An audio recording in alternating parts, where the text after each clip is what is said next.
Welcome to Shots from the Hip Podcast. Brought to you by Royal Retros on the Shotgun Sports Network. Here are your hosts, Jason Bizik and Oz Davis. So, all right. Well, let's go back in time. Of course, I'm in a Super Bowl mood. So, let's talk a few Super Bowls here. I'll probably be doing this for the next couple of weeks because it's an easy one and it's a lot of fun. In history, 2 Super Bowls were held on January 20th, which is the day that we're recording this. You know, back in the day, the Super Bowl used to be in January. And it's been getting progressively later ever since about Super Bowl 11, Raiders-Vikings. But the 2 on January 20th, of course, were interesting. Most Super Bowls are pretty interesting. They have a nice narrative. Super Bowl 14 was the last of the great Pittsburgh Steelers dynasty that we talked about a couple of weeks ago. Mm-hmm. Pittsburgh Steelers 31, Los Angeles Rams 19. Of course, this was the first time that a Los Angeles team had appeared in the Super Bowl. And for those who don't remember, it was actually 1917 at the end of the third. The Rams were winning this game until Swan and Stallworth took over this game. Couple of nice touchdowns in the fourth quarter. Steelers win to cap the 4 Super Bowls in 6 years. Quite the run. Tough to match that in NFL history. Another wild thing about this game is I don't know if you follow scorigami. Do you know scorigami?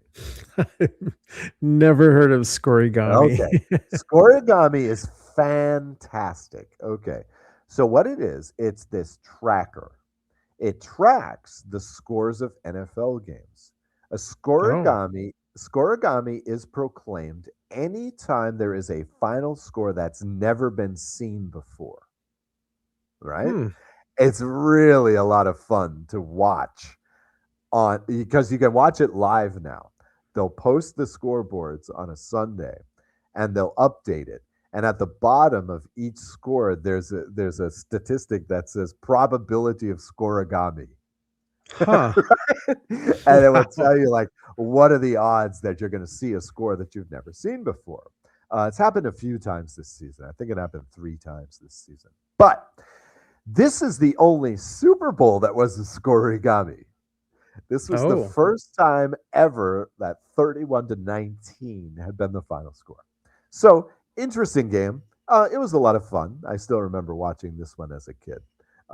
This is kind of a fun game. And like I say, for 3 quarters, it was a question. The Rams almost pulled off the upset there. The other one that was held on January 20th was Super Bowl 16.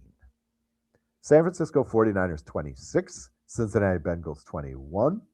Of course, this is the first time ever for either of these 2 teams to be in the Super Bowl. This kicked off the San Francisco, Joe Montana and the 49ers reign as, if you want to call it a dynasty, certainly as a superpower in the NFL. Also, this game featured Forrest Gregg as coach of the Bengals.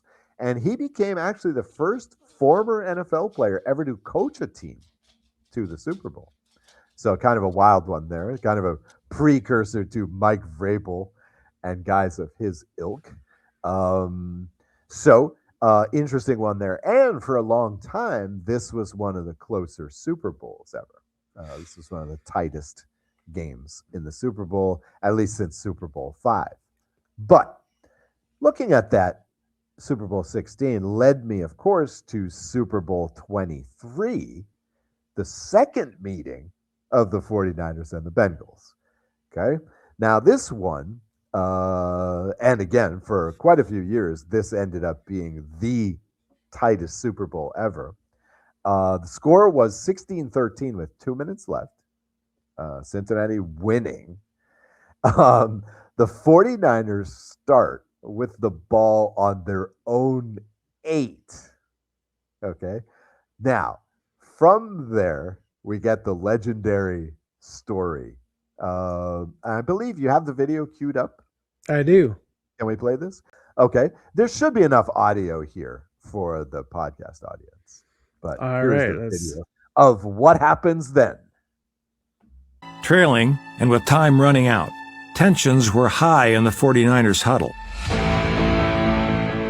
No one was feeling it more than right tackle Harris Barton. Harris Barton, to say he was uptight would be like an insult to piano wire. Harris Barton, he was our Great line. people watcher. So during the week of Super Bowl, once you get into the Super Bowl city, Harris was like a little kid coming up to you, telling you how excited he was about all the celebrities he had seen. And when you get in the game, though, Harris he's pretty anal.